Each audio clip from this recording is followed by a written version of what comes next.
Bom dia, graça e paz, sejam muito bem-vindos. Estamos aqui reunindo a Igreja do Senhor Jesus para mais uma EBD Online, Escola Bíblica Dominical. Estamos também reunindo neste momento, domingo pela manhã, mais precisamente às 9 horas, as classes com os alunos e professores presencialmente no prédio do templo da nossa igreja. Convidamos você para estar conosco e participar deste momento tão precioso quando estudamos a Bíblia Sagrada, a Palavra de Deus. Na EBD Online, nós apresentamos aqui uma síntese, um resumo do estudo bíblico que os professores e alunos estão realizando em classe. Mas queremos que você aproveite ao máximo, receba informações, instrução, conhecimento, doutrina bíblica para fortalecer também a sua fé. Reconhecemos que há alguma dificuldade para as pessoas que estão enfermas, pessoas que talvez estejam ausentes em viagem ou até mesmo no seu local de trabalho. Portanto, todo domingo, 9 horas da manhã, EBD presencial e também EBD online, o Ministério de Educação Cristã da Primeira Igreja Batista de Macaé, abençoando a sua vida, sendo instrumento de Deus para fortalecer, robustecer, ampliar e aprofundar a sua fé, a sua esperança e a sua confiança no Senhor. Vamos orar e vamos ao estudo bíblico deste domingo. Obrigado, Senhor, porque estamos aqui reunidos mais uma vez. Estamos aqui para a Escola Bíblica Dominical. Hoje é domingo, o primeiro dia da semana, e nós queremos dedicar ao Senhor este tempo. As nossas primícias queremos colocar diante do Teu altar. Receba assim, ó Deus, o nosso louvor. Pedimos que o Teu Santo Espírito nos dê entendimento, sabedoria, para aprendermos mais da Tua palavra e vivermos no centro da Tua vontade. Abençoe a nossa Escola Bíblica Dominical. Abençoe a nossa igreja. É o nosso desejo e a nossa oração. Em nome de Jesus. Amém. Irmãos, o nosso estudo de hoje é especialmente importante. Todos os estudos, todos os domingos são especiais, são importantes. Mas hoje o tema da nossa lição é a verdadeira igreja. Há poucos dias eu recebi um adolescente e na nossa conversa o adolescente disse: pastor, posso te fazer uma pergunta? Claro que pode. E esse adolescente disse: pastor, como eu sei que a nossa igreja é uma verdadeira igreja de Cristo? Vejam só, um adolescente fazendo uma pergunta extremamente profunda, interessante, uma pergunta muito inteligente, e então eu expliquei em linhas gerais a razão pela qual nós entendemos, nós cremos que a nossa igreja é uma verdadeira igreja do Senhor Jesus. Uma igreja bíblica, uma igreja que obedece a Deus, uma igreja onde Jesus Cristo é o centro, uma igreja que obedece à Bíblia Sagrada, a palavra do Senhor, o nosso Deus. Pois bem, então hoje, sexta lição desta série Religiões e Religiosidade, vamos falar sobre a verdadeira igreja. Há alguns textos bíblicos para nós estarmos lendo e estudando, e eu espero que você tenha feito durante a semana. Se não fez, ainda é possível fazê-lo depois do nosso estudo de hoje. Mateus 16, de 13 a 20. Primeira carta de Pedro, capítulo 2, de 1 a 10. E também Mateus, capítulo 16, versículo 18, que é exatamente o texto bíblico que nós vamos ler aqui agora. Mateus 16, versículo 18. Também eu te digo que tu és Pedro, e sobre esta pedra edificarei a minha igreja, e as portas do inferno não prevalecerão contra ela. Portanto, ao final do estudo de hoje, da nossa lição, a lição de número 6, título A Verdadeira Igreja, esperamos que você seja capaz de conhecer e assim ter discernimento, capacidade para distinguir as marcas de uma verdadeira igreja de Cristo Jesus, o Senhor. Este é o nosso objetivo. Claro, não temos aqui muito tempo, mas de uma maneira objetiva, vamos apresentar aqui as principais características. Qual é o perfil da comunidade de fé que nós podemos chamar de igreja verdadeira, igreja genuína, igreja autêntica aos olhos de Deus, aos olhos da Bíblia, as Escrituras Sagradas, aos olhos da vontade do Senhor, aquilo que Ele deseja que nós sejamos e façamos. À luz da teologia bíblica, a verdadeira igreja é aquela que tem o Senhor Jesus como cabeça e fundamento. Teologia bíblica, estudo de Deus à luz da Bíblia Sagrada. O que a Bíblia diz? A Bíblia afirma que ninguém pode lançar outro fundamento além do que foi posto, o qual é Jesus Cristo. Primeira carta aos Coríntios, capítulo 3, versículo 11. Portanto, assim nós começamos a definir uma verdadeira igreja. Se Jesus é o centro, se Jesus é cabeça, esta é uma igreja de Cristo.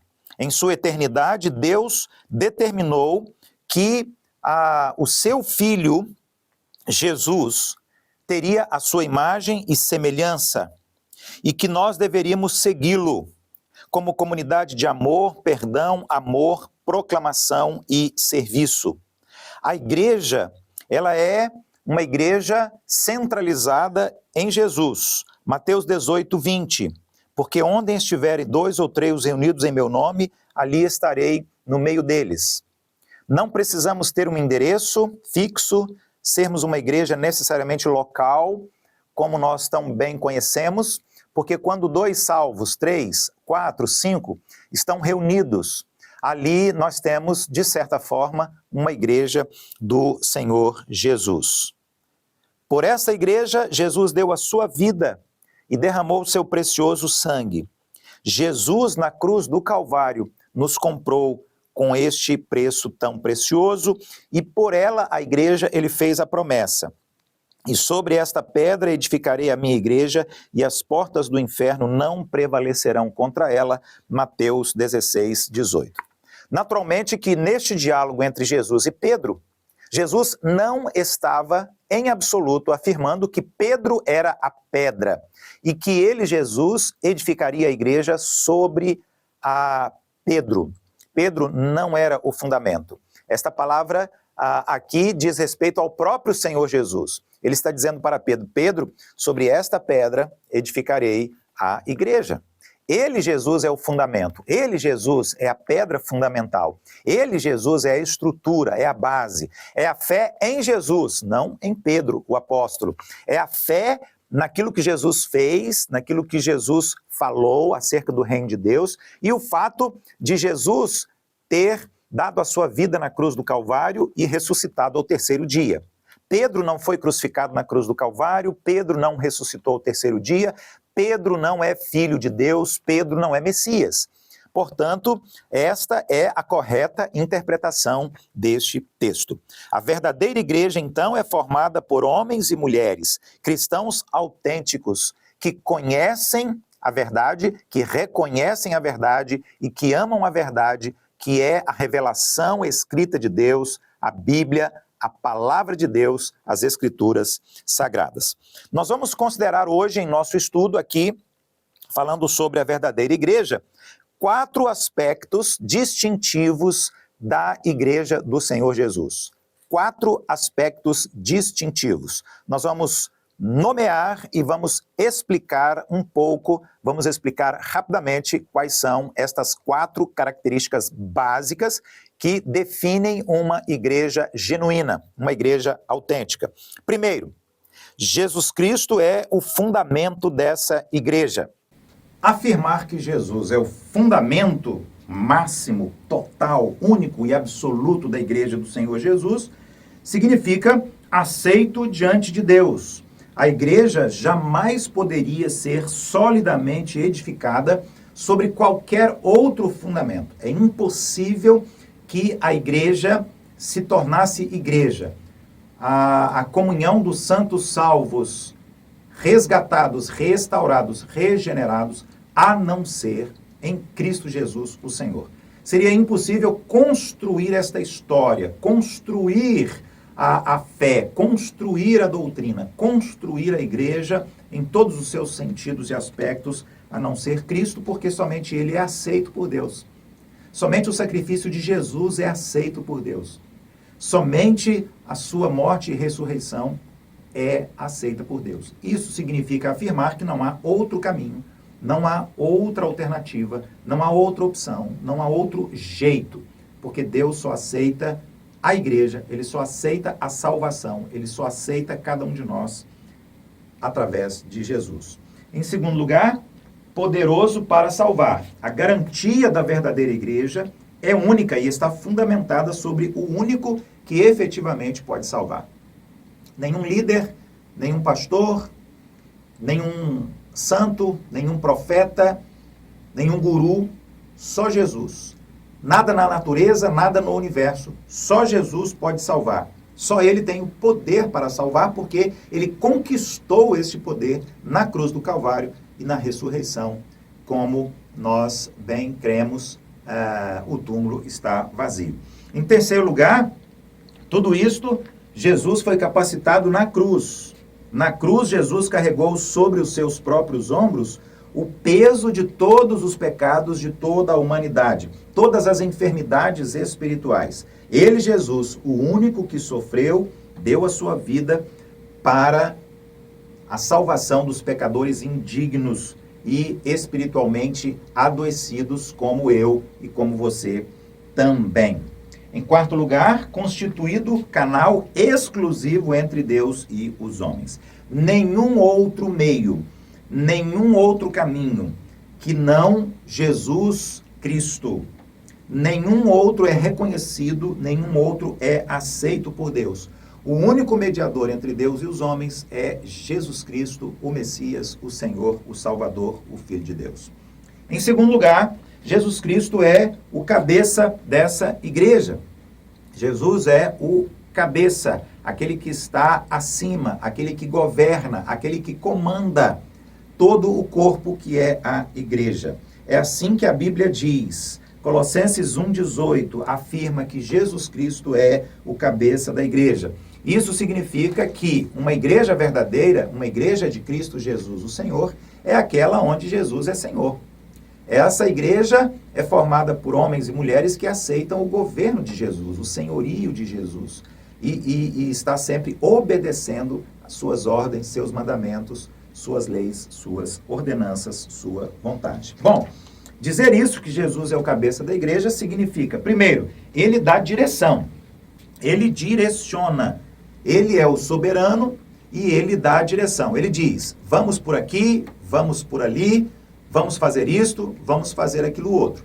Por isso que a igreja precisa orar muito e pedir que o Espírito Santo de Deus esteja trazendo a vontade de Cristo Jesus para que todas as decisões e ações da igreja reflitam esta vontade, a vontade do Senhor.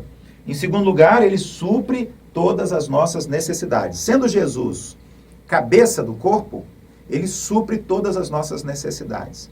Ele nos atende em tudo aquilo que nós pedimos e em tudo aquilo que nós precisamos.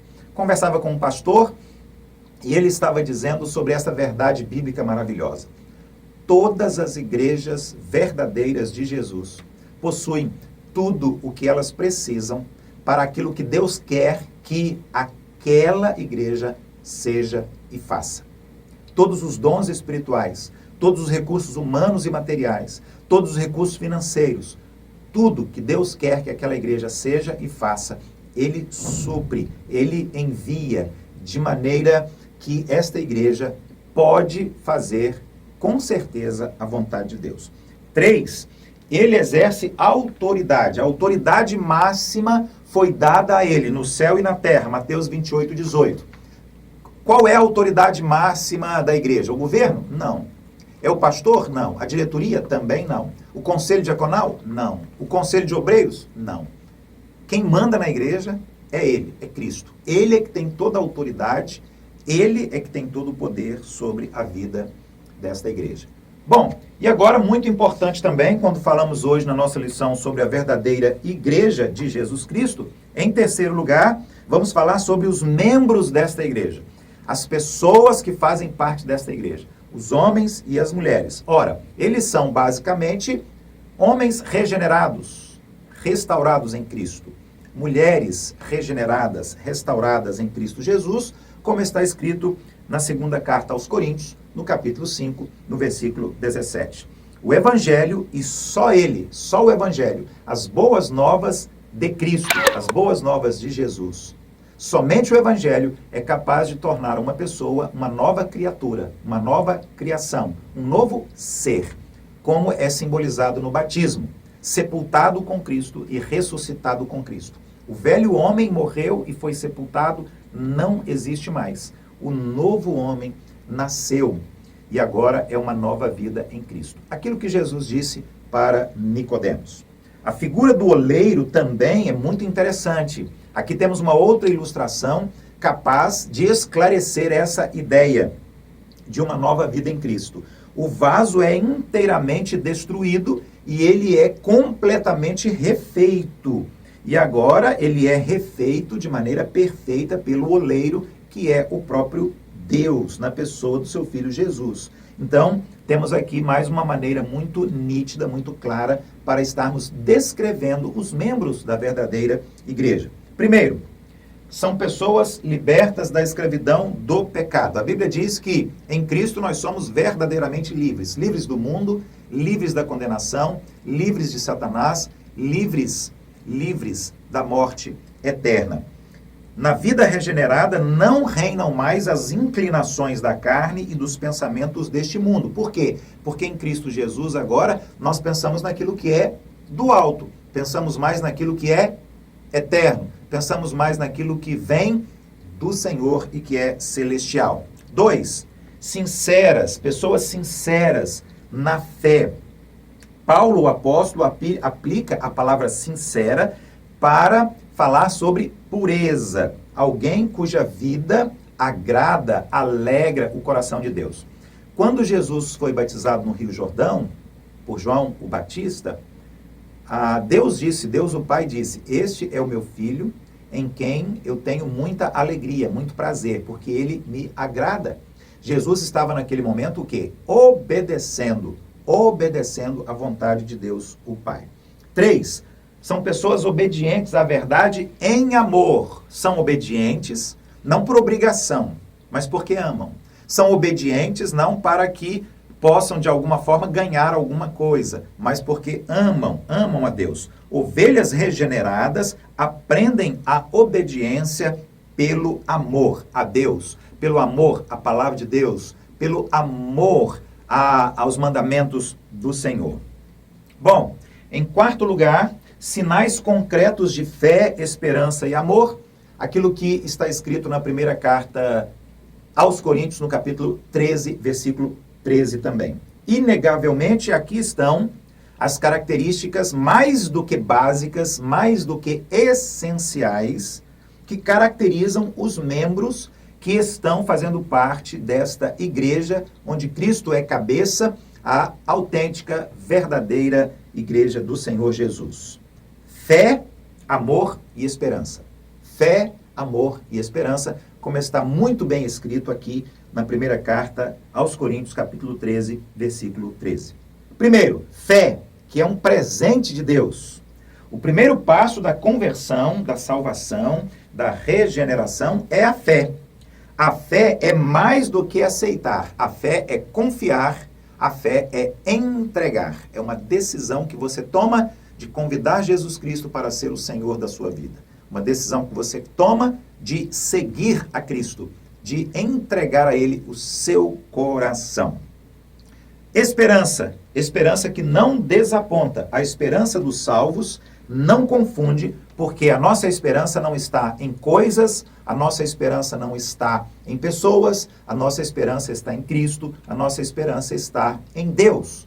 A nossa esperança não está no governo, não está no dinheiro, nas propriedades. A nossa esperança jamais decepciona, porque a nossa esperança é Ele, a nossa esperança é Jesus. E em terceiro lugar, o amor. O amor que jamais acaba. A Bíblia diz que Deus é amor.